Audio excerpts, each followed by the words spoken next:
കൂടുതൽ വാർത്താ അറിയിപ്പുകൾക്കായി കൊച്ചി വാർത്താ ചാനൽ സബ്സ്ക്രൈബ് ചെയ്യുക. പാർട്ടി ആവശ്യപ്പെട്ടാൽ മത്സരത്തിൽ നിന്ന് പിന്മാറുമെന്ന തൃശൂരിലെ sitting M P T N. Prathapan. ചുവരെഴുതിയതും പോസ്റ്ററൊട്ടിച്ചതും സ്വാഭാവികമാണെന്നും തൃശൂരിൽ ആര് മത്സരിച്ചാലും പൂർണ്ണ പിന്തുണയെന്നും പ്രതാപൻ പറഞ്ഞു. തൃശൂരിൽ ഇക്കുറി കോൺഗ്രസ് പരിഗണിക്കുന്നത് കെ മുരളീധരനെയാണെന്ന വാർത്തകൾക്കു പിന്നാലെയാണ് ടി.എൻ. പ്രതാപന്റെ പ്രതികരണം. കേരളത്തിലെ ഏറ്റവും മികച്ച കോൺഗ്രസ് നേതാക്കന്മാരിലൊരാളാണ് കെ മുരളീധരനെന്നും ലീഡർ കെ കരുണാകരന്റെ മകനെന്ന എല്ലാ ഗുണങ്ങളും അതിന്റെ എല്ലാ നേതൃത്വപരമായ മിടുക്കും മുരളീധരനുണ്ടെന്നും പ്രതാപൻ പറഞ്ഞു.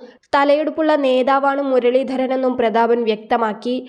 സ്ഥാനാർത്ഥിത്വത്തിൽ തീരുമാനമായിട്ടില്ല, ചർച്ചകൾ നടക്കുകയാണ്. ഓപ്പറേഷൻ താമരകളെ അതിജീവിക്കാനുള്ള വൈഭവം കോൺഗ്രസ് പാർട്ടിക്കുണ്ട്. എന്നെപ്പോലെ നിസ്സാരനായ ഒരാളെ ഇന്ത്യയിൽ അറിയപ്പെടുന്ന പൊതുപ്രവർത്തകനായി മാറ്റിയത് കോൺഗ്രസ് ആണ് ജീവിതാത്മാവും പരമാത്മാവും. തൃശൂർ ഒരു കാരണവശാലും BJPക്കും LDFനും വിട്ടുകൊടുക്കുന്ന പ്രശ്നമില്ലെന്നും പ്രതാപൻ പറഞ്ഞു.